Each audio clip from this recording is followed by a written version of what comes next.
Cinta sesaat adalah salah satu yang terberat. Mereka datang hanya dalam waktu singkat, melakukan apapun untuk bisa mendapatkan manfaat, membuat terlena hingga tanpa sadar hati pun sudah terpikat. Cerita berlatar mundur pada tahun 1915 saat Jepang menduduki Korea. Awal cerita, seorang ibu pergi ke tempat seorang peramal. Ia menceritakan tentang dirinya yang telah kehilangan 3 putranya, dan hal itu membuatnya takut jika ia terkena sebuah kutukan. Dan sekarang ia pun tengah mengandung. Ia sangat ingin bayinya terlahir selamat, agar suaminya yang tunawicara bisa sangat bahagia. Kemudian dengan bantuan seorang dukun, ibu itu pun berhasil melahirkan seorang putri yang diramalkan akan memiliki kehidupan yang cerah.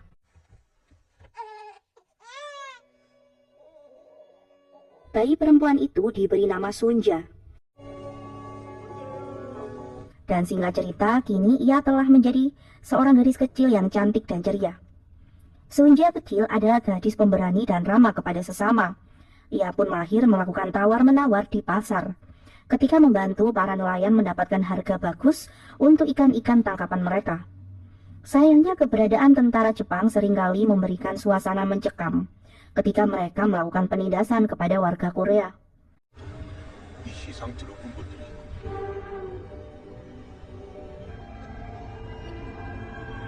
Cerita kemudian maju di tahun 1989 di New York, Amerika. Seorang pria Korea bernama Solomon telah sukses berkarir di negeri Paman Sam itu. Namun ambisinya yang semakin besar harus tertunda, karena ia belum mendapatkan promosi jabatan yang sangat ia inginkan tahun ini. Solomon yang tidak pantang menyerah itu kemudian menawarkan proyek besar yang akan ia kerjakan dengan sukses, asalkan setelah itu ia harus mendapatkan promosi untuk jabatannya. Kemudian karena proyek yang akan ia kerjakan, Solomon kini harus kembali ke tanah kelahirannya. Ayah Solomon adalah pemilik tempat yang bernama Pachinko.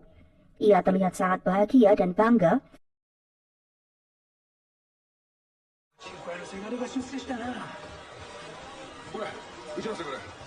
Kemudian seorang wanita bernama Etsuka datang untuk menyapa Solomon. Bibi Etsuka memiliki seorang putri yang seusia dengan Solomon. Gadis itu bernama Hana. Ia adalah cinta pertama Solomon. Namun, keberadaan Hana sudah bertahun-tahun tanpa kabar. Bahkan ia telah dilaporkan hilang. Untuk beberapa hari ke depan, Solomon akan tinggal di rumah neneknya yang bernama Sunja. Cerita kemudian flashback saat Sunja masih kecil. Sunja kecil adalah anak yang punya banyak keahlian. Ia bahkan sudah mahir menyelam untuk mencari abalon.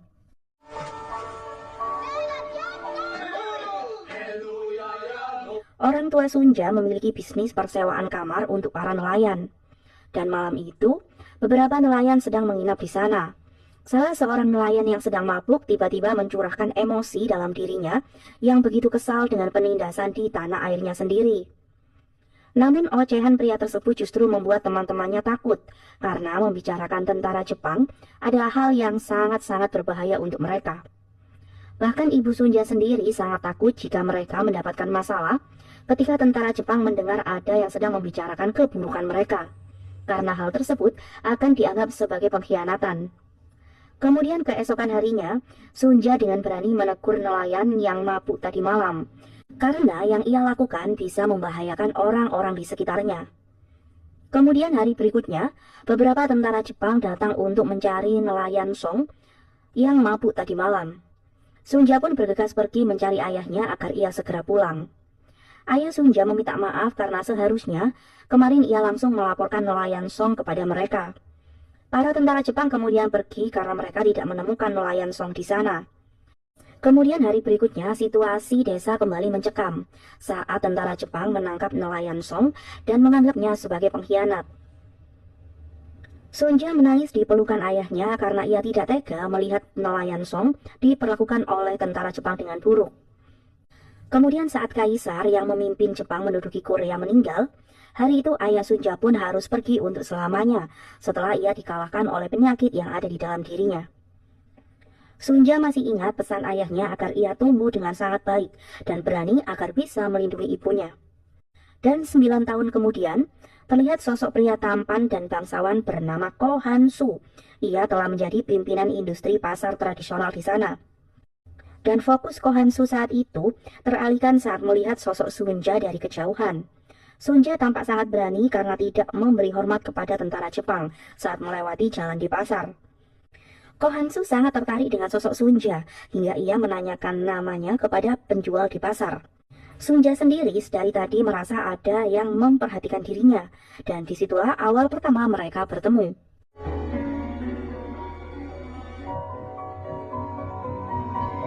Rumor ketampanan dan kekayaan Ko Han Su menjadi perbincangan hangat semua warga desa. Ia terkenal sebagai pria kaya yang menjadi idola para wanita. Bahkan pelayan Ko Han Su sendiri, ia pun jatuh cinta kepada parasnya. Dan selain tampan, Ko Han Su dikenal sebagai saudagar kaya yang kejam.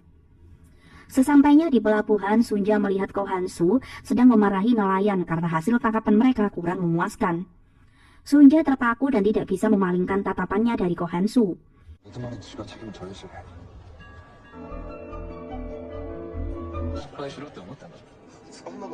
Cerita kemudian masuk ke kehidupan Solomon, cucu Sunja. Saat itu, Solomon menghadiri pesta pernikahan salah satu petinggi Jepang bernama Master Abe. Solomon menyapa teman masa kecilnya yang merupakan warga Jepang. Teman Solomon itu dulu sering meremehkan Solomon karena ia adalah warga Korea. Namun sekarang ia sangat kagum dengan kesuksesan Solomon. Beberapa tamu pesta tampak kurang nyaman setiap membahas tentang kewarganegaraan dan juga penjajahan Jepang kepada Korea yang sudah menjadi masa lalu mereka. Di tempat berbeda, sebuah pemandangan hangat ketika Sunja merawat kakak iparnya yang terbaring sakit. Ia adalah Kyung Hee, kakak dari suami Sunja yang bernama Ishak. Saat itu, Kyung Hee mulai membahas masa lalu yang mereka rindukan. Kyung Hee menanyakan apakah Sunja masih ingat dengan sosok Ko Han Su. Cerita kemudian kembali saat Sunja masih gadis. Saat itu, Ko Han Su memarahi pegawainya karena menjual ikan kecil kepada Sunja. Namun Sunja membela pegawai tersebut dengan mengatakan bahwa ialah yang memang memilih ikan-ikan kecil karena ia berniat untuk bertukar barang, bukan untuk membelinya. Dan hal tersebut malah membuat Ko Han Su kesal dan menyuruh Sunja untuk pergi. Kemudian sesampainya Sunja di rumah, ia pun melanjutkan membantu ibunya. Ibu Sunja kini memiliki dua pegawai di kedainya, yaitu Dong Hee dan juga Po Hee. Sunja terlihat kesal setiap kali teman-temannya membahas tentang kabar ketampanan Ko Han Su.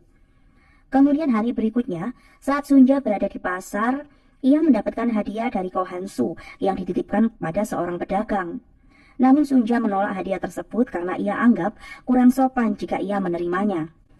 Kemudian saat berjalan pulang, hal buruk hampir saja terjadi kepada Sunja ketika beberapa pemuda Jepang hendak melecehkan dirinya.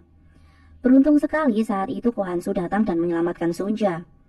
Ko Han Su kemudian mengantar Sunja pulang untuk memastikan keselamatannya.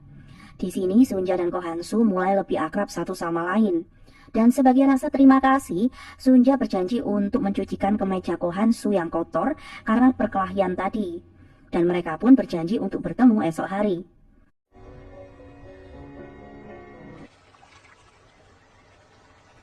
Dan hari berikutnya, kencan Sunja dan Ko Han Su pun berlangsung untuk yang pertama kali. Sunja memenuhi janjinya untuk mencucikan baju Ko Han Su. Sunja sedikit tersinggung karena Ko Han Su menanyakan apakah Sunja bisa membaca dan menulis. Sunja merasa rendah diri karena ia hanyalah gadis desa bodoh yang miskin dan tidak memiliki pakaian mewah seperti teman-temannya. Ko Han Su kemudian menceritakan tentang dirinya yang dulu miskin, namun karena ia memiliki impian, ia pun tidak menyerah untuk mewujudkannya. Ko Han Su merasa Sunja bukanlah gadis bodoh. Ia pasti bisa jika Sunja mau belajar. Ko Han Su kemudian mengajak Sunja untuk bertemu lagi esok hari.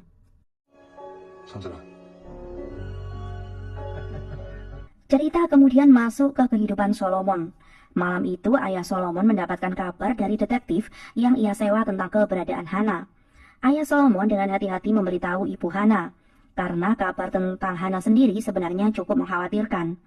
Ibu Hana tentu sangat senang mendengar kabar putrinya, namun ia tentu sedih mengetahui Hana selama ini hidup di dunia malam. Kemudian di tempat berbeda, malam itu Solomon tiba-tiba mendapatkan telepon dari seorang wanita. Ia pun langsung mengenali suara tersebut sebagai Hana, karena ialah yang selama ini ditunggu-tunggu oleh Solomon. Solomon mengatakan bahwa ia sangat merindukan Hana, namun Hana menjawab dengan mengatakan ia merasa cemburu karena Solomon memiliki rekan kerja yang cantik. Solomon merasa Hana sepertinya ada di dekatnya dan sedang mengawasi dirinya. Hana kemudian mengatakan untuk sementara waktu ia belum bisa kembali kepada keluarganya, dan ia pun kemudian menutup teleponnya.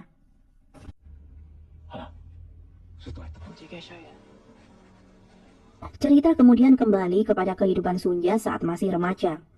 Sunja dan Ko Han-soo setiap hari bertemu, hingga pada suatu hari saat Ko Han-soo mengajaknya untuk mencari jamur, mereka berdua pun terhanyut oleh perasaan dan terlena oleh godaan.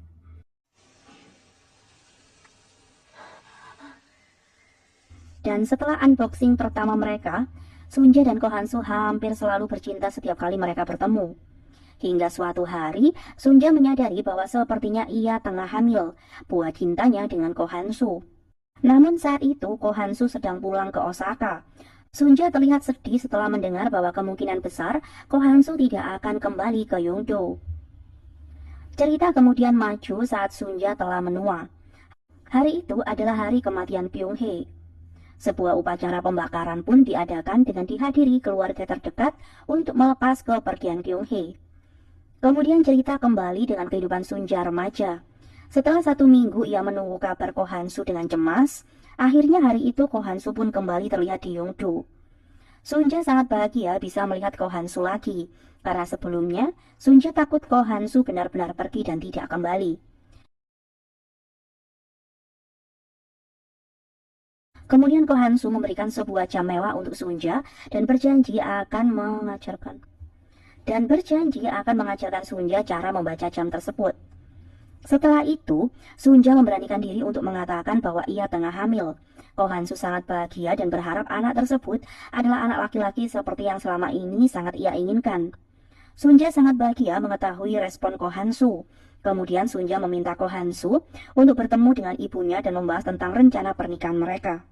Namun hal tersebut tidak bisa Ko Han-soo lakukan karena ia telah memiliki istri dan 3 orang putri yang tinggal di Osaka.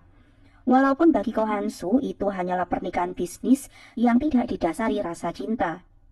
Ko Han-soo menawarkan Sunja kehidupan mewah asal Sunja tetap bersamanya tanpa ikatan pernikahan dan melahirkan anak mereka. Janji Ko Han-soo itu sangat menyakiti hati Sunja. Terlebih lagi Ko Han-soo tidak sengaja mengancam Sunja bahwa tidak akan ada pria yang mau menikah dengan anak dari orang tua yang tunawicara seperti ayah Sunja. Dan Sunja pun akhirnya memilih untuk pergi meninggalkan Ko Han-soo yang masih marah dan berteriak kepadanya. 내 자식을 병신으로 날지도 모르는데 당장 돌아오고. Di tempat berbeda, sosok pria tampan berpakaian modern namun terlihat seperti sedang sakit. Pria tersebut seperti sedang mencari sebuah alamat penginapan. Setelah berjalan di tengah hujan, akhirnya pria itu pun menemukan alamat penginapan Ibu Sunja. Ibu Sunja sangat panik karena pria tersebut tiba-tiba pingsan. Ibu Sunja pun mulai menolong pria itu sampai ia pulih. Pria tersebut bernama Isak. Ia adalah seorang pastor di sebuah gereja. 이삭? 무슨 이름이 걸로? 하루이들 마음을 좀 가라앉히시고 하시지. Cerita kemudian kembali pada Sunja yang telah menua. Setelah kepergian Kyung-hee, Sunja menyadari bahwa semua yang ada di dunia ini tidak akan berarti ketika pemiliknya telah meninggal. Solomon sepertinya memikirkan dalam-dalam nasihat dari neneknya itu. Solomon kemudian mendapatkan ide untuk mengajak neneknya menemui seorang lansia, pemilik tanah yang enggan menjual tanahnya pada perusahaan milik Solomon. Solomon berpikir mungkin neneknya bisa merubah pikiran lansia tersebut nantinya. Dan hari berikutnya, Solomon dan neneknya bertamu ke rumah lansia tersebut. Sunja dan lansia itu pun langsung akrab karena mereka sebaya dan memiliki masa lalu yang hampir sama. Mereka sama-sama menceritakan masa lalu saat zaman penjajahan Jepang dahulu. Sebuah kisah sedih yang membuat air mata mereka menetes dengan sendirinya. Dan setelah itu, lansia tersebut masih tetap enggan menjual tanahnya. Sunja tentu bisa mengerti alasan temannya itu, namun tidak untuk Solomon yang tampak kesal karena rencananya masih saja gagal. Kemudian beberapa hari setelahnya, Solomon mendapatkan ucapan selamat dari semua teman kantornya. Rupanya pemilik tanah kemarin telah setuju untuk menjual tanah miliknya. Mr. Andrews, pimpinan Solomon, sangat kagum dengan ide cemerlang Solomon yang tempo hari datang ke rumah pemilik tanah sambil mengajak neneknya. Kemudian saat teman-teman kantornya merayakan keberhasilan Solomon, tiba-tiba Solomon mendapatkan telepon dari Hana. Solomon tentu sangat menunggu telepon dari Hana itu, dan Hana sendiri rupanya beberapa kali mencoba menelpon Solomon. Solomon terlihat khawatir karena ia mendengar Hana yang sedang batu. Namun tiba-tiba, Mr. Abe datang dan mengajak Solomon untuk bergabung dalam pesta. Di tempat berbeda, Sunja meminta anaknya untuk menemaninya pergi ke Korea. Ia ingin membuang Abu Kyung-hee di kampung halaman mereka. Kemudian cerita kembali saat Sunja masih remaja. Sunja memberanikan diri untuk jujur kepada ibunya tentang kehamilannya. Ibu Sunja tentu sedih karena mengetahui Sunja hamil dengan pria yang sudah beristri, karena ia tentu tidak bisa menikahi Sunja. Sunja dan ibunya hanya bisa menangis meratapi yang terjadi kepada mereka, dan pembicaraan Sunja tersebut tidak sengaja didengar oleh Ishak yang saat itu sudah terbangun dan terlihat telah membaik. Dan keesokan harinya, Ishak meminta izin untuk pergi mencari telepon umum. Karena Ishak adalah seorang pendatang, Sunja pun menemani Ishak untuk pergi ke kota. Di dalam perjalanan, Sunja melihat Ko Han-su di dermaga, dan Sunja memilih untuk mengabaikan Ko Han-su. Ishak kemudian mengajak Sunja menikmati makanan di sebuah kedai yang cukup ramai. Ishak mengajari Sunja untuk berdoa sebelum mereka makan. Dan kemudian ia membahas tentang kehamilan Sunja yang tempo hari tidak sengaja ia dengar. Sunja mengatakan bahwa ia sudah membuat keputusan untuk tetap membesarkan bayinya, tidak peduli apapun hambatan yang akan terjadi. Bahkan Sunja berencana untuk pergi dari desanya agar dirinya tidak menjadi beban untuk ibunya. Mendengar Sunja begitu gigih, tentu Ishak pun tersentuh. Hingga kemudian Ishak memberanikan diri untuk meminta Sunja menjadi istrinya. Ia berharap Sunja bisa melupakan pria yang menghamilinya, karena kini ada Ishak yang ingin membantu Sunja membesarkan anak yang dikandung oleh Sunja. Dengan perasaan sedih dan haru, Sunja menjawab bahwa ia sudah siap untuk melupakan pria yang tidak bertanggung jawab kepadanya, sekalipun Sunja pernah mencintainya. Kemudian beberapa hari berikutnya, Ishak terlihat mempersiapkan pernikahannya dengan Sunja. Saat Ishak berkunjung ke sebuah toko penjahit jas pria untuk memperbaiki jas peninggalan kakaknya, Ko Han-su juga datang di saat yang bersamaan, dan ia pun langsung mengenali sosok Ishak. Dengan sinis, Ko Han-su menyindir penyakit Ishak yang bisa menulari orang lain. Namun Ishak tidak tersinggung dengan hal tersebut. Ia menjawab pertanyaan Ko Han-su dengan sangat bijak.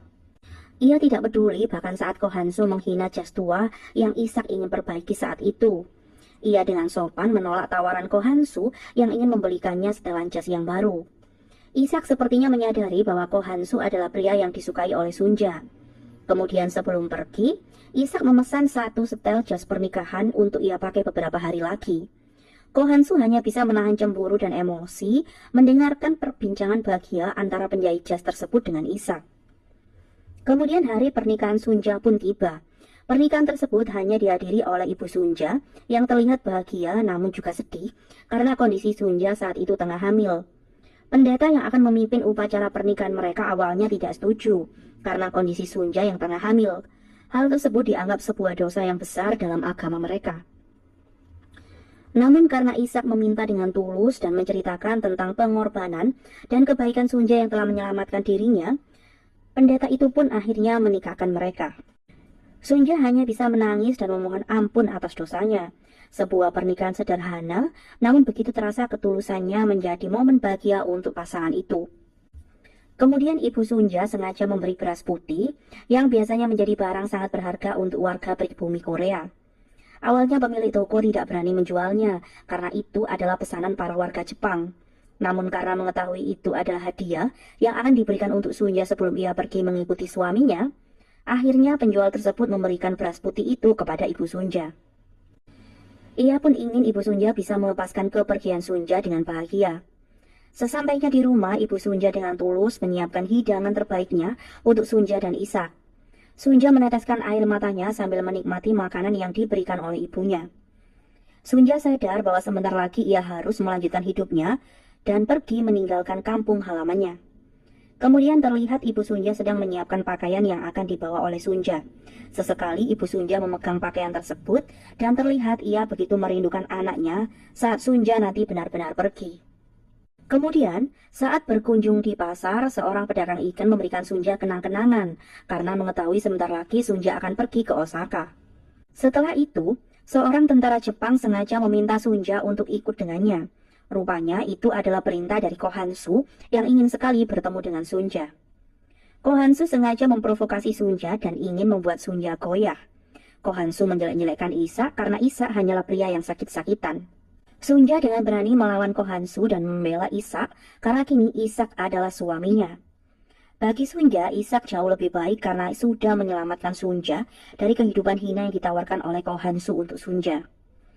Ko Han-soo hanya bisa memberi harta, namun Isak bisa memberikan Sunja sebuah kehormatan. Ko Han-soo semakin kesal kepada Sunja karena bagi Sunja, Ko Han-soo tidak pernah berhak atas anak yang ia kandung. Ko Han-soo kemudian mengancam bahwa ia akan melupakan Sunja.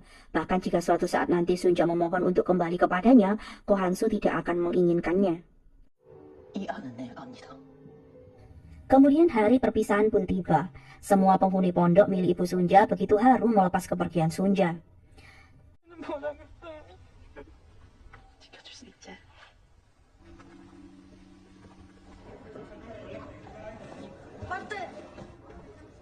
Sebelum keberangkatan kapal, Sunja tidak sengaja bertemu dengan seorang penyanyi cantik yang akan mengisi panggung pertunjukan untuk penumpang kelas VVIP.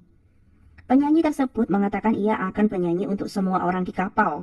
Momen perpisahan Sunja dan ibunya menjadi sangat dramatis karena banyak nasihat baik yang diberikan Ibu Sunja kepadanya. Ibu Sunja memberikan cincin pernikahan kepada Sunja, namun Sunja menolaknya karena Sunja memiliki jam mewah yang akan ia jual untuk berjaga-jaga hidup di Osaka. Ibu Sunja meminta Sunja untuk melupakan Ko Han-soo dan Sunja harus lebih kuat menjalani hidupnya selanjutnya. Kali itu adalah pertama kalinya Sunja naik kapal dan ia pun tidak bisa menahan diri untuk muntah karena ia mabuk laut. Cerita kemudian kembali saat Sunja telah menua. Saat itu, Sunja sedang mengemasi pakaian yang akan ia bawa untuk pulang ke Korea. Kemudian terlihat hari itu Solomon merubah gaya rambutnya dan terlihat makin tampan. Solomon bahagia karena hari itu adalah penandatanganan proyek besarnya. Bahkan Solomon menyombongkan diri kepada Naomi tentang kesuksesannya. Solomon yakin ada beberapa orang yang tidak suka dengan keberhasilannya, karena sekali lagi Solomon adalah satu-satunya orang Korea yang berhasil mendapatkan posisi tinggi di perusahaan tersebut. Di sisi lain, Sunja dengan bahagia akhirnya akan kembali ke Korea ditemani oleh putranya. Sementara itu, nenek pemilik lahan sudah tiba di kantor untuk penandatanganan kesepakatan jual beli. Tiba-tiba nenek tersebut menghentikan dirinya.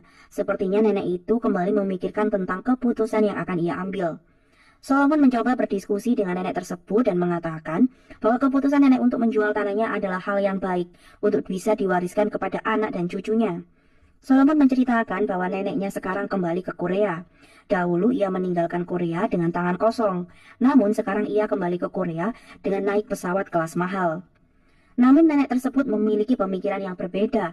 Ia mengingat dahulu keluarganya datang ke Jepang sebagai pekerja tambang yang selalu mendapatkan hinaan dan perlakuan buruk. Walaupun semua itu adalah masa lalu, namun itu semua sampai sekarang tidak pernah ia lupakan. Sehingga, apakah sekarang ia harus menyerahkan semua miliknya walaupun akan diganti dengan harga yang mahal? Nenek tersebut meminta Solomon membayangkan jika ini terjadi kepada neneknya. Apakah yang Solomon sarankan untuk neneknya sama dengan yang ia sarankan saat ini? Dengan pemikiran dan perasaan yang mulai tersentuh, akhirnya Solomon meminta nenek tersebut untuk tidak menandatangani surat itu.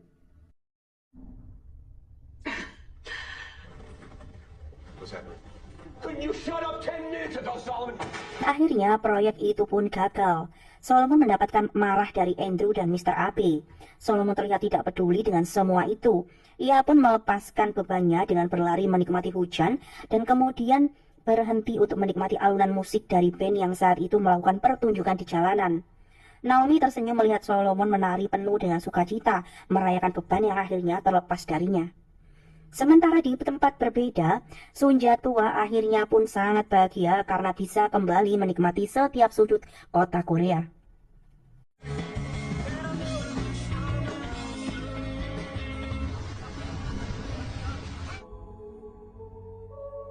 Cerita kemudian kembali saat Sunja masih remaja. Isak saat itu pergi mencarikan air untuk Sunja yang terlihat sangat pucat. Isak sangat menunjukkan perhatiannya kepada Sunja. Kemudian, di tempat yang sama, saat penyanyi Korea cantik menikmati makan bersama beberapa petinggi Jepang, ia menerima perlakuan tidak sopan oleh salah seorang pejabat yang duduk di sampingnya. Kemudian tibalah penyanyi tersebut naik ke atas panggung dan menghibur para penumpang VVIP.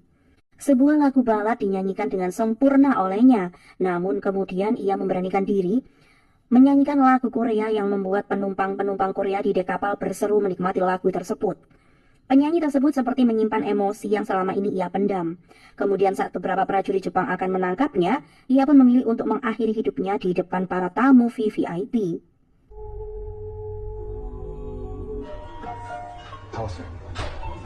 Sebuah kehidupan baru akan dimulai oleh Isak dan Sunja, setibanya mereka nanti di Osaka. Sebuah lingkungan baru yang harus mulai diterima oleh Sunja. Isak akhirnya bisa bertemu dengan kakaknya yang bernama Yosef. Isak memperkenalkan Sunja kepada Yosef. Dengan sedikit canggung, Yosef mencoba untuk mengakrabkan dirinya kepada Sunja. Yosef mengajak Isak dan Sunja untuk bertemu dengan Kyung-hee di rumah. Sepertinya keluarga Isak dahulu adalah orang-orang yang mampu dan berada sebelum perang terjadi. Kini Kyung-hee dan Isak harus menjalani kehidupan yang berbeda. Terlihat Sunja menikmati suasana lingkungan barunya, namun tidak untuk Isak yang masih harus belajar, menerima dan belajar memahami lingkungan baru itu. Yosef menasihati Isak untuk lebih berhati-hati karena masih ada yang mengawasi mereka. Sunja terlihat bahagia bertemu dengan kakak iparnya. Kyung-hee sendiri adalah seorang yang ramah untuk Sunja. Sunja kembali teringat dengan ibunya ketika melihat hidangan nasi putih yang disiapkan oleh Kyung-hee. Kemudian, saat Yosef dan Kyung-hee sedang membicarakan Sunja, Yosef khawatir jika Sunja bukanlah wanita baik-baik dan hanya memanfaatkan Isak. Pemikiran Yosef berbeda dengan Kyung-hee. Kyung-hee merasa Sunja adalah gadis yang baik untuk Isak, walaupun kondisi Sunja memang tengah mengandung seorang anak. Sunja dan Isak yang tidur di ruangan berbeda juga sedang membahas tentang rasa bersalah Sunja kepada keluarga Isak. Sunja menyadari dan takut tidak bisa diterima oleh Yosef dan Kyung-hee. Isak kemudian mencoba menenangkan ketakutan Sunja. Sunja sangat bersyukur karena memiliki Isak sebagai penyelamat kehormatan dan juga kehidupannya. Kemudian mereka pun terbawa suasana dan akhirnya melakukan malam pertama mereka sebagai suami istri yang sah.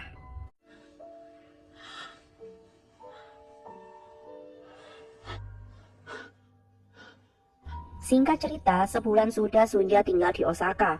Pagi itu Sunja membantu Kyung-hee untuk menjemur baju. Namun ia kemudian menjadi histeris karena mengetahui baju kenangan ibunya yang selama ini tidak ia cuci agar ia bisa mengingat sosok ibunya telah tercuci oleh Kyung-hee. Kyung-hee meminta maaf kepada Sunja karena ia tidak mengetahui hal tersebut. Kyung-hee mencoba menenangkan Sunja bahwa semua kepedihan ini pasti akan berlalu ketika Sunja bisa menahan semuanya. Kemudian hari berikutnya, dua orang rentenir saat itu datang menagih hutang Yosef. Kyung-hee terlihat takut dan bingung menghadapi rentenir tersebut. Kemudian Sunja dengan berani menanyakan tentang hutang Yosef dan berjanji akan melunasinya beberapa jam lagi. Sunja dengan tegas menyuruh rentenir tersebut untuk segera pergi. Sunja kemudian memutuskan untuk menjual arloji pemberian Ko Han-soo untuk membayar hutang tersebut. Karena Yosef membuat keputusan berhutang pasti untuk memenuhi kebutuhan Isak dan dirinya. Sunja adalah gadis yang pemberani dan cerdas. Ia berhasil membuat pembeli arloji tersebut membayar dengan jumlah uang sesuai dengan yang Sunja inginkan. Kyung-hee bersyukur dengan kehadiran Sunja yang memberinya pelajaran hidup yang berharga. Karena selama ini Kyung-hee sebenarnya masih bingung dengan kehidupan barunya setelah ia jatuh miskin. Kyung-hee tidak memiliki keberanian seperti Sunja dalam menghadapi orang-orang baru. Sunja dan Kyung-hee kemudian membayar lunas semua hutang Yosef. Mereka berdua begitu bahagia setelah berhasil membebaskan diri dari hutang tersebut. Di tempat berbeda, terlihat Ko Han-soo membeli kembali arlojinya kepada pemilik toko. Ko Han-soo menyalahkan Sunja yang memilih hidup sulit dengan menikahi seorang miskin seperti Isak. Akhirnya Ko Han-soo pun sudah menemukan keberadaan Sunja.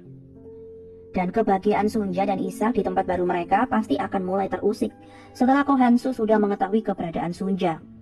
Ko Han-soo masih sangat menginginkan Sunja, terlebih lagi Sunja akan segera melahirkan buah hatinya. Cerita kemudian kembali ke cucu Sunja yang bernama Solomon. Saat itu Solomon bertemu dengan temannya di sebuah bar. Teman Solomon mencoba menasihatinya agar berhati-hati dengan Mr. Abi yang tempo hari sudah ia kecewakan.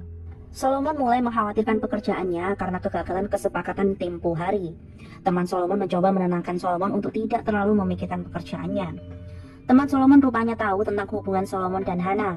Ia memberikan saran kepada Solomon untuk mencari Hana di Yoshiwara, karena itu adalah tempat orang-orang biasanya kabur dari rumah.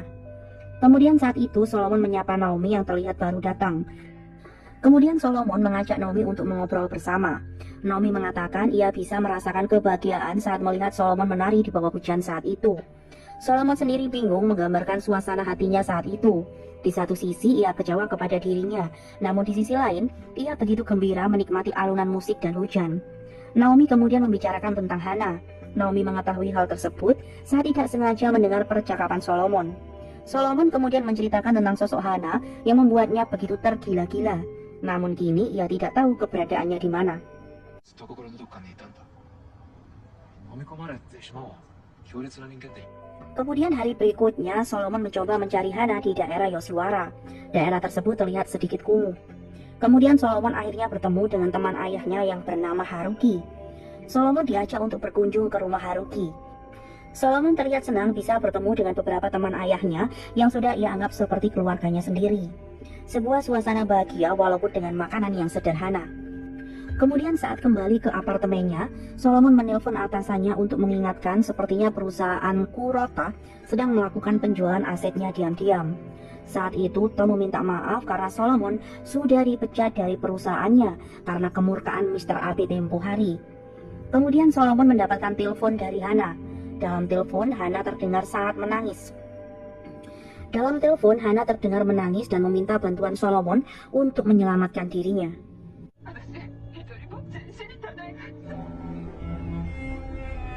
Di tempat berbeda, setelah membuang Abu Kyung-hee, Sunja mulai mencari makam ayah dan ibunya. Dan pencarian tersebut membawanya bertemu dengan Bu-hee yang dahulu menjadi pegawai penginapan ibunya. Dan sudah seperti saudara untuk Sunja. Sudah hampir 60 tahun mereka tidak bertemu. Tentu rasa rindu sangat mendalam yang mereka rasakan. 안내보내 시대 이제 끝나고 여우하고 잘못한 건 아닐까? Cerita kemudian kembali pada Sunja dan Kyung-hee. Sepulang mereka dari melunasi hutang dengan perasaan yang tenang dan lega, mereka disambut dengan kemarahan oleh Yosef yang merasa harga dirinya terlukai karena hutang yang ia miliki dilunasi oleh istri dan iparnya. Yosef merasa malu karena ia adalah seorang kepala rumah tangga. Namun ego yang terlalu tinggi membuatnya sangat emosi. Ia pun menyalahkan Sunja yang membawa pengaruh buruk untuk Kyung-hee dan keluarganya. Ia tidak percaya dengan perkataan Sunja yang mengatakan tentang arloji mahal itu adalah peninggalan ibunya untuk memenuhi kebutuhan hidup Sunja di Osaka. Kyung-hee mencoba menenangkan suaminya, namun Yosef memilih untuk pergi dari rumah dengan amarah.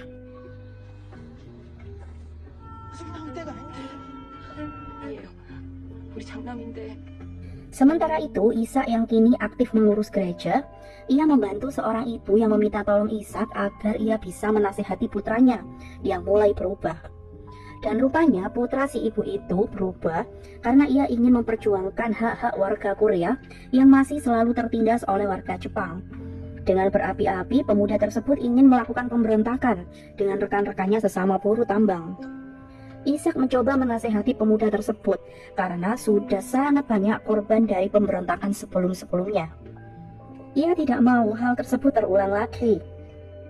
Kemudian sesampainya di rumah, Ishak terkejut melihat kondisi Sunja yang terlihat kesakitan seperti ia akan melahirkan. Namun alih-alih mencemaskan dirinya, Sunja meminta Ishak untuk pergi mencari Yosef dan membawanya pulang ke rumah. Rupanya saat itu Yosef melampiaskan rasa kesalnya di sebuah kedai. Yosef mulai mengoceh tentang masa-masa jaya-jayanya dulu. Kemudian Ishak datang mengajaknya pulang. Ia memberitahu Yosef bahwa Sunja akan melahirkan, dan Sunja menyuruh Ishak untuk membawa Yosef pulang. Namun saat itu beberapa tentara Jepang tiba-tiba datang dan mulai mengecek situasi di kedai tersebut. Mereka tidak sungkan menghukum warga Korea yang mereka nilai bersalah. Yosef melarang Ishak untuk menolong pria yang sedang dihukum oleh tentara Jepang, dan ia pun kemudian mengajak Ishak untuk pulang. Dalam perjalanan pulang, Ishak sekali lagi menjelaskan tentang Sunja. Ia merasa pemikiran Yosef tentang Sunja terlalu negatif. Karena bagi Ishak, Sunja adalah penyelamat hidupnya. Dan ia benar-benar mencintai Sunja. Ia ingin melindungi Sunja dan pula hatinya. Sementara itu, Sunja sendiri tengah berjuang antara hidup dan mati, melahirkan putra pertamanya.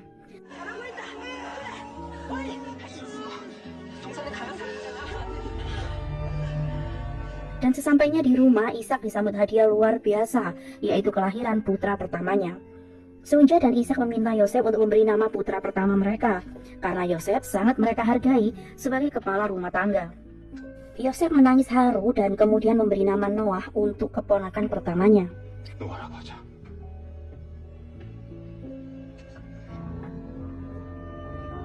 Dan beberapa hari kemudian, Ishak sangat terlihat begitu perhatian kepada Sunja dan Noah. Ishak kini berpenampilan lebih sederhana dan meninggalkan jas mewahnya. Ia merasa di lingkungannya sekarang Tuhan lebih membutuhkan penampilannya yang sederhana. Sementara itu, di tempat berbeda, Ko Han-soo memilih untuk menceritakan tentang perselingkuhan yang telah ia lakukan. Namun istrinya justru tidak peduli karena ia sendiri sampai sekarang tidak mencintai Ko Han-soo.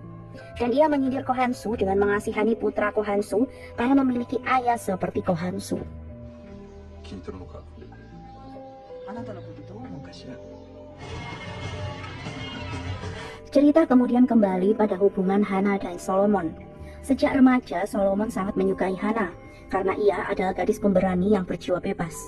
Suatu ketika Hana pergi ke sekolah Solomon karena ia cemburu Solomon didekati teman-teman perempuannya. Kemudian Hana mengajak Solomon pergi ke sebuah toko. Solomon tampak takut karena ia tidak membawa uang. Namun ia tidak bisa menolak Hana yang sangat ia sukai itu. Ia bahkan menurut saat Hana menyuruhnya mencuri sebuah permen. Dan sayangnya ulah mereka membuat Solomon harus berakhir di kantor polisi.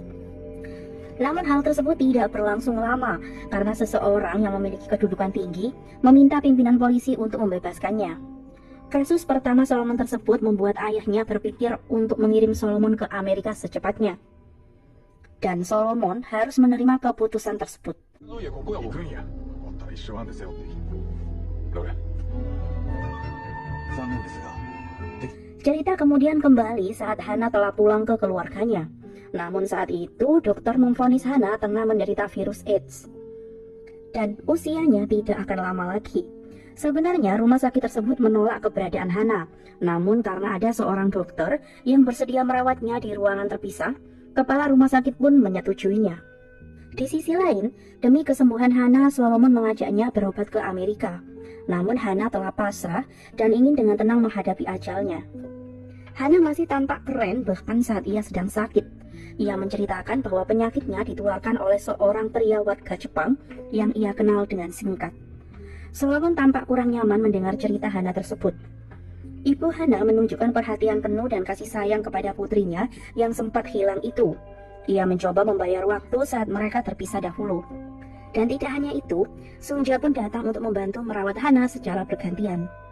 Hana tampak kesal melihat Sunja karena ia dahulu pergi dari rumah karena merasa Sunja menyalahkan dirinya membawa pengaruh buruk untuk Solomon. Namun ternyata Sunja sendiri yang merasa dirinya membawa hal buruk untuk cucunya sehingga ia menyuruh putranya untuk mengirim Solomon ke Amerika. Sunja kemudian menceritakan tentang putra pertamanya yang telah ia hancurkan hidupnya dan sampai sekarang ia menyalahkan dirinya atas kematian putra pertamanya. Kemudian saat hendak menikmati bekal yang ia bawa dari rumah, Solomon datang dan menyalahkan Sunja atas pemecatan dirinya. Sunja kemudian menasihati cucunya itu bahwa hidup adalah sebuah pilihan. Dan dahulu, Sunja sendiri telah memilih hal terbaik dengan menikahi kakek Solomon. Padahal ada seorang pria kaya yang menawarkan hidup mewah untuk Sunja. 누가 할배한테 시집 오기도 전 일이다. 네 그거 아나? 한수야, 오늘도 늦으신 게. Cerita kemudian berfokus pada kehidupan Ko Han-soo. Pada tahun 1923, Ko Han-soo dan ayahnya hidup mengadu nasib di daerah Kanto, Jepang. Ayah Ko Han-soo sangat mahir menggunakan sempoa. Ia bekerja di tempat arena perjudian tinju milik orang Jepang sebagai akuntannya. Sedangkan Ko Han-soo muda, ia sendiri sangat berbakat dan cerdas. Ia menjadi guru les matematika di sebuah keluarga Amerika yang kaya raya. Ayah Ko Han-soo memperkenalkan Ko Han-soo kepada bosnya. Ia sangat membanggakan kecerdasan putranya itu. Bos ayah Ko Han-soo bahkan berniat untuk merekrutnya sebagai pegawai keuangan. Namun ayah Ko Han-soo sangat berharap anaknya bisa mendapatkan kesempatan lebih baik dengan tetap bekerja pada keluarga Amerika. Saat Ko Han-soo mengajar les untuk keluarga Holmes, ia mendapatkan tawaran untuk ikut bersama mereka pergi ke Amerika. Putra keluarga Holmes sangat terkesan dengan kecerdasan Ko Han-soo, dan ia merasa sangat membutuhkan Ko Han-soo untuk melanjutkan studinya di Amerika nanti. Kemudian Ko Han-soo menemui Tuan Holmes untuk menyampaikan surat dari istrinya. Tuan Holmes sendiri tidak segan memuji kecerdasan Ko Han-soo di hadapan teman-temannya. Kemudian, Ko Hansu menikmati makan siang dengan ayahnya di luar stadion pacuan kuda. Terlihat beberapa warga miskin Korea hanya bisa menonton dan mengintip dari luar pagar pembatas, sedangkan lainnya memilih duduk sambil mendengarkan jalannya pertandingan. Ko Hansu mengatakan bahwa keluarga Holmes akan membawanya ke Amerika. Ayah Ko Hansu merasa kasihan dengan anaknya karena harus menjadi bawahan agar bisa mewujudkan impiannya. Namun ia sangat mendukung anaknya untuk pergi ke Amerika, walaupun itu artinya ia harus berpisah dengan putra kesayangannya. Ko Hansu harus bisa sukses merubah kehidupannya dan meraih impiannya yang tidak bisa ayahnya wujudkan. 제 보는 눈도 별다르게 할 때가 됐어요. 이거 가라. Kemudian keesokan harinya, Ko Hansu mendengar pembicaraan ayahnya dan bosnya. Ayah Ko Hansu telah mencuri uang bosnya dalam jumlah yang cukup besar, dan ia harus segera mengembalikannya. Ayah Ko Hansu ternyata menggunakan uang tersebut untuk diberikan kepada seorang wanita Jepang yang ia sukai. Kebodohan ayah Ko Hansu yang dibutakan oleh cinta membuatnya berjanji untuk tidak hidup seperti ayahnya. Ko Hansu menawarkan diri untuk meminjam uang kepada keluarga Holmes, namun ayahnya melarangnya karena khawatir hal tersebut membuatnya batal diajak pergi ke Amerika. Ayah Ko Hansu dengan tegas menyuruh Ko Hansu untuk pergi meninggalkannya. Ia merasa bersalah jika karena rasa sayang kepada ayahnya hanya akan membuat Ko Hansu gagal meraih impiannya. Kemudian Ko Hansu pergi ke tempat bos ayahnya yang saat itu sedang mempertanggungjawabkan kesalahannya. Ayah Ko Hansu memohon bosnya untuk membiarkan Ko Hansu pergi dan tidak melibatkan Ko Hansu dalam hal ini. Bos Ko Hansu sendiri yang bernama Ryoji bisa mengerti keinginan ayah Ko Hansu karena ia sendiri juga seorang ayah. Namun tiba-tiba saat itu terjadi gempa yang merenggut nyawa ayah Ko Hansu.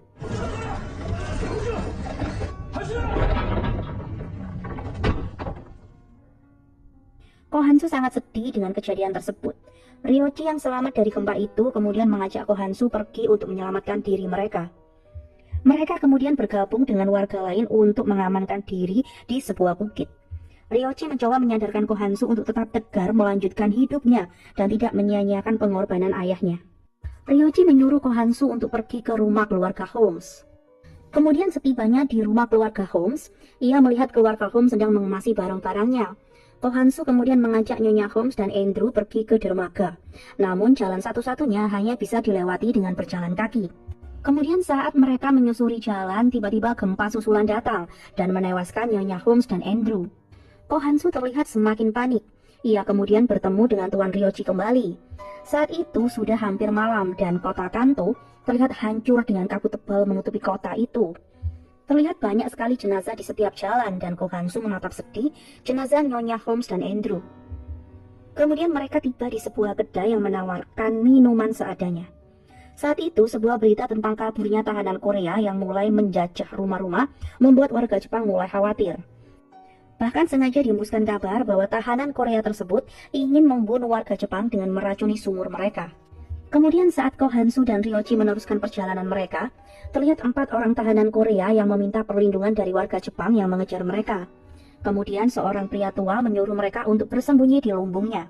Ko Hansu mencoba membantu berkomunikasi dengan para tahanan tersebut.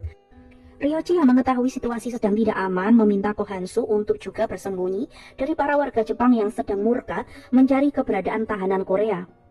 Kemudian saat beberapa warga Jepang datang menanyakan pada pria tua tentang keberadaan tahanan Korea yang kabur, pria tua tersebut memberitahu arah yang salah untuk menyelamatkan warga Korea yang bersembunyi.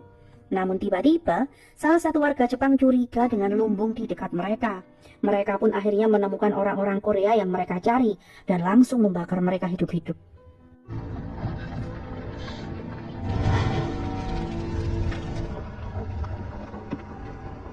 Singkat cerita, saat Ko Hansu dan Tuan Ryoji melanjutkan perjalanannya, akhirnya Tuan Ryoji berhasil menemukan keluarganya yang masih utuh.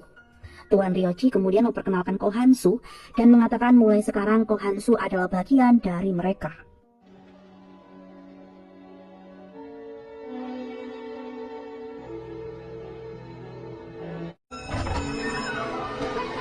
Cerita kemudian kembali kepada kehidupan Sunja pada tahun 1938 di Osaka. Saat itu Noah telah berusia 7 tahun. Ia telah tumbuh dengan sangat baik. Noah kecil adalah anak yang cerdas dan pemberani. Dia bahkan membantu temannya yang sering menjadi korban bully di sekolah. Noah bercerita kepada temannya bahwa hari itu ada pesta di rumahnya. Ishak terlihat gembira menjemput Noah sepulang sekolah. Dalam perjalanan pulang, Noah mengatakan bahwa ia sedikit iri dengan perayaan 1 tahun adiknya yang akan dirayakan hari ini.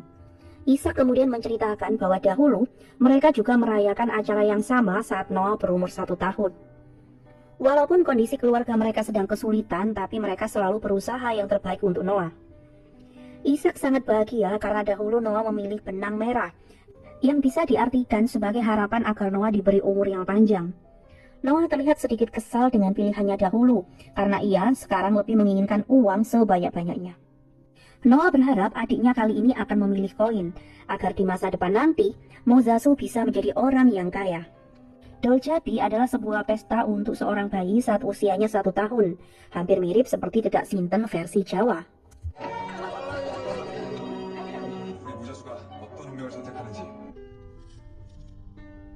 Kemudian di tahun yang berbeda, para keluarga telah berkumpul untuk menemani hari-hari terakhir Hana. Solomon akhirnya menceritakan kepada ayahnya tentang pemecatan dirinya. Solomon mengatakan ia tidak bisa kembali ke Amerika, namun ia memiliki pandangan untuk membuka bisnis pachinko bersama Pak Yoshi. Ayah Solomon tidak menyetujui hal tersebut, karena ia sangat tahu bahwa temannya yang bernama Yoshi adalah orang yang bisa melegalkan apapun untuk mendapatkan yang ia inginkan. Namun Solomon sendiri tetap pada pilihannya, walaupun ayahnya tidak mendukungnya. Solomon kemudian menemui Hana. Ia menjadi pendengar yang baik untuk setiap impian-impian Hana. Solomon mulai menyalahkan dirinya karena dahulu meninggalkan Hana. Hana meminta Solomon untuk berjanji agar ia berusaha keras mewujudkan semua impiannya dan membalas semua perbuatan atasan-atasan Solomon yang selalu memandang remeh orang-orang Korea.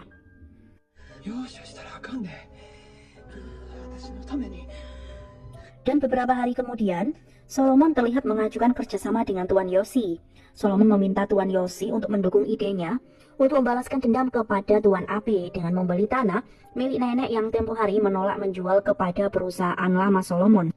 Tuan Yoshi terlihat senang dan yakin dengan tekad Solomon untuk memulai bisnis mereka. Di tempat berbeda, Hana ditemani ibunya di hari-hari terakhirnya. Suasana sangat mengharukan tentu karena setelah sekian tahun berpisah, mereka akhirnya pun bisa bersama lagi.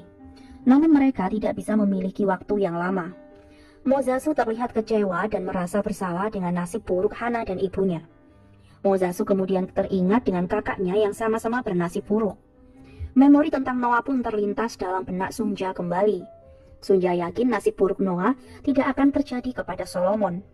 Kemudian saat menit-menit terakhir Hana, Solomon tiba-tiba datang dan sengaja membawa Hana ke atap rumah sakit untuk menikmati suasana yang berbeda. Solomon tahu Hana sangat menginginkan sebuah kematian dengan nuansa Hawaii. Solomon melakukan hal tersebut untuk memberikan kebahagiaan di hari terakhir Hana.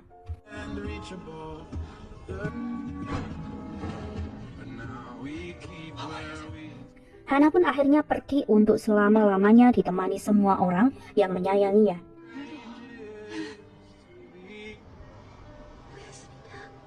Dan beberapa hari kemudian, Solomon masih dalam keadaan kesedihan karena kepergian Hana.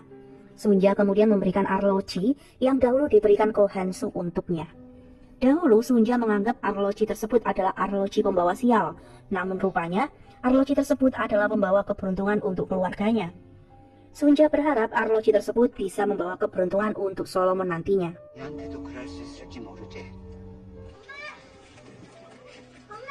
Cerita kemudian kembali kepada Sunja. Sunja terkejut saat Noah berlari pulang karena ayahnya tidak datang untuk menjemputnya. Noah mengajak ibunya untuk pergi ke gereja tempat Ishak bekerja. Terlihat gereja tersebut ramai karena sedang ada penggeledahan. Rupanya Ishak saat itu ditangkap karena ada yang melaporkan dirinya dan menuduh Ishak terlibat dalam pemberontakan. Sunja kemudian meminta Noah untuk pergi menjemput Yosef di tempatnya bekerja dan memberitahu tentang kejadian yang menimpa Ishak. Noah memang anak yang cerdas. Ia menjemput pamannya dan mengajaknya untuk pergi ke kantor polisi untuk menolong ayahnya. Kemudian setibanya di kantor polisi, Yosef berusaha untuk membebaskan Ishak.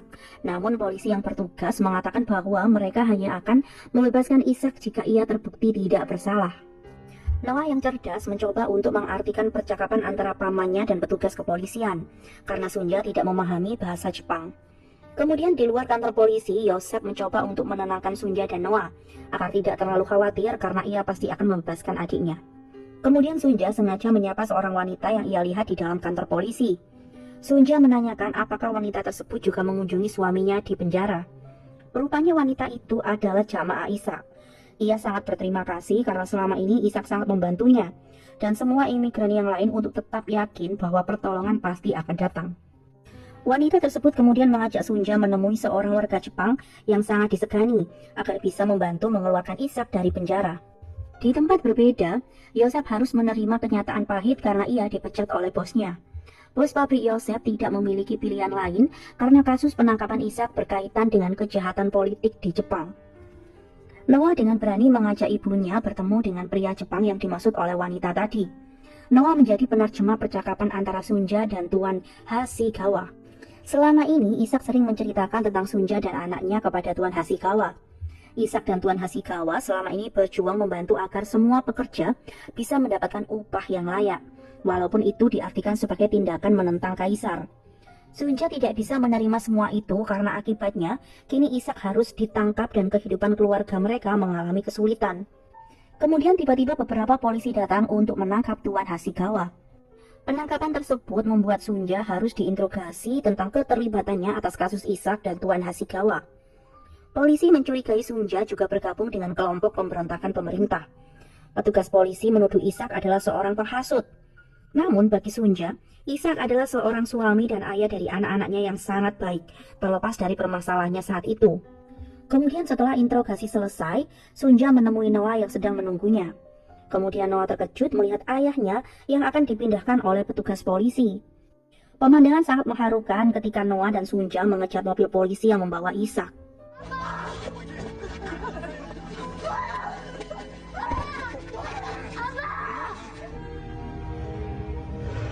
Ishak tidak bisa berbuat apapun selain menangis dari dalam mobil polisi. Keluarga kecil Sunja yang bahagia kini telah berakhir. Kemudian malam itu Sunja mulai memikirkan nasib masa depan keluarga kecilnya.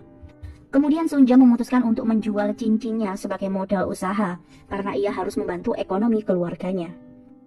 Namun, keputusan Sunja untuk mulai usaha berjualan kimchi sedikit ditentang oleh Yosef. Yosef tidak ingin dianggap tidak mampu menjadi kepala keluarga. Namun Sunja memberi pengertian pada Yosef bahwa ia hanya ingin membantu membesarkan anak-anaknya dengan usahanya. Dan keesokan harinya Sunja akan memulai bekerja sementara Kyung-hee menjaga Mozasu di rumah. Sunja kemudian mulai berjualan kimchi di pasar dengan penuh perjuangan. Ia mendapatkan perlakuan kurang menyenangkan dari sebagian orang. Hingga pada akhirnya ia pun berhasil menjual kimchi-kimchinya.